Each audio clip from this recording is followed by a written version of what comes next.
Welcome back into this week's episode of Big Boy Boomin' Bets. As promised, we have our Super Bowl Extravaganza. To kick it off, I'm starting off with probably the first thing that will happen in this game on Sunday, and that is the national anthem. 2 minutes and 7 seconds for Chris Stapleton. I'm taking the over. I think he's really going to extend out those notes. He's a country singer, loves America, really wants to drag it out, make a big scene, get some players crying, get the fans clapping. I think with this guy singing, you can totally bank on 2 minutes and 10 seconds at least, easily clearing this number. There's a lot of juice. That just means it's a sure thing. I can't wait to provide you all in post-editing with Chris Stapleton highlights. What's his name? What's his name? I got nothing on a name. Come on, baby, what's the name? We threw out his name! With my first pick, starting very simple, over 51 points in the game, two high-powered offenses.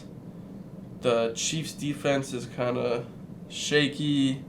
The Eagles kind of, you got a few young guys on the team.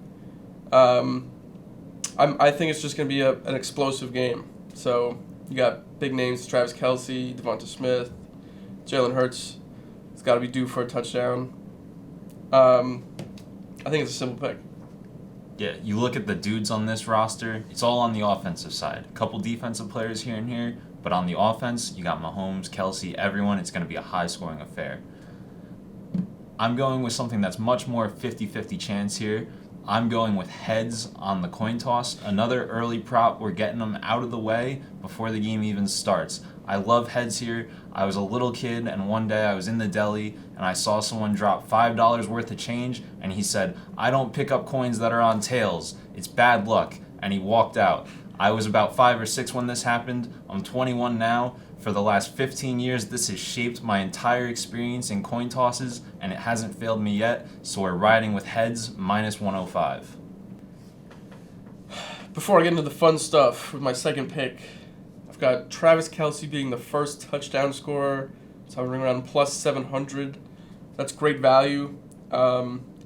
Really, if the Chiefs are scoring the first touchdown and they're more than 3 yards out from the end zone, there's an 80% chance it's going to be Travis Kelce. He could be triple teamed.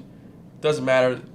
You could see it. I see it right now in my head. A little Mahomes underhand shovel pass kind of thing. They could even hand it off to him because they're crazy like that. He will be getting in the end zone at some point in this game, but the value is on first touchdown scorer.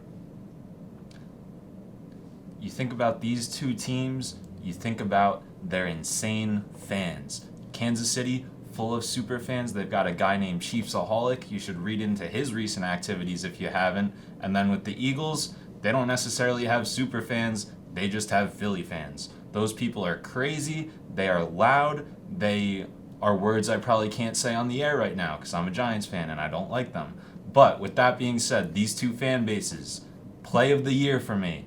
Over 120,000 beers sold at the Super Bowl.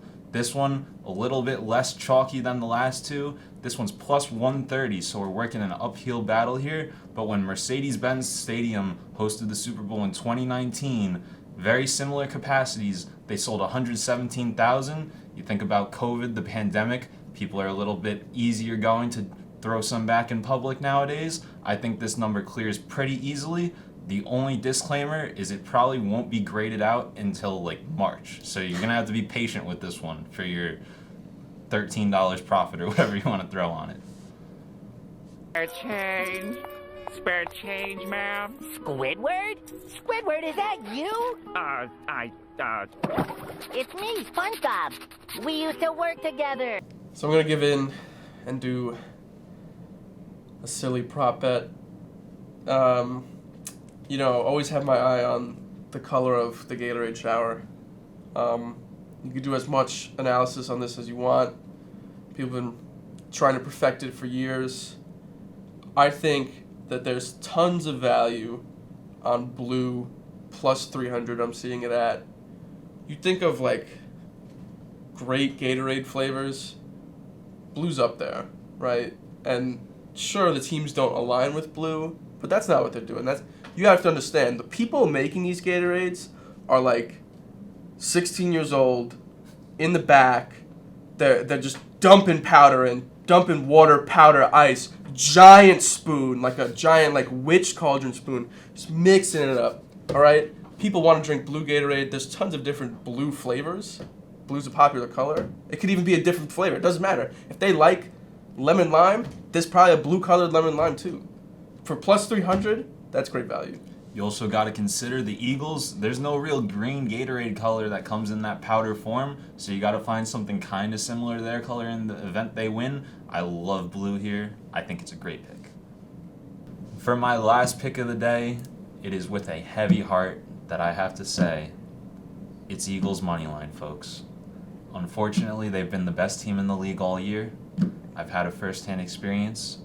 Chiefs don't really play defense to their level. They've got all the pieces. They've got the coaching. There's coaching on both sides, but Nick Sirianni, he's cheesy enough to motivate those guys. He'll get them a Pizza Hut pizza, throw a movie on, get them really pumped up for the big game. And I think Jalen Hurts is going to be dynamic, back to his old self. He's struggled in the playoffs, but I think him being able to run and pass, doing both, is something that Mahomes on the other side won't be able to bring with that ankle injury, and with the Eagles' defense just being a lot more solid than the Chiefs, in my opinion. With my last pick, I have another wonky one. I've got any player in the game to have a 55-plus yard reception, seeing it at plus 225. Like I said, this is supposed to be a high-powered game, and both teams have kind of those, like, not like gimmicky receivers, but like they're pretty close to it. Like, you could definitely see Marquez Valdes-Scantling just running go routes the whole game. Maybe Mahomes throws him one. You could see like Devonta Smith can run that far, but like maybe like Quez Watkins gets on the field for a play, catches a 60-yard bomb. 55 is kind of like, it's far, but both these guys can do it. So all that needs to happen is a simple breakdown in coverage, and you have someone wide open. And a lot of these guys are good yards after catch too. Like if Kadarius Toney managed to ever play a football game, good riddance. But I think it's a good value bet. That wraps up our Super Bowl Extravaganza episode. Tune into the Super Bowl to see all these cash out, no problem. And tune in either next week or the week after for our next episode.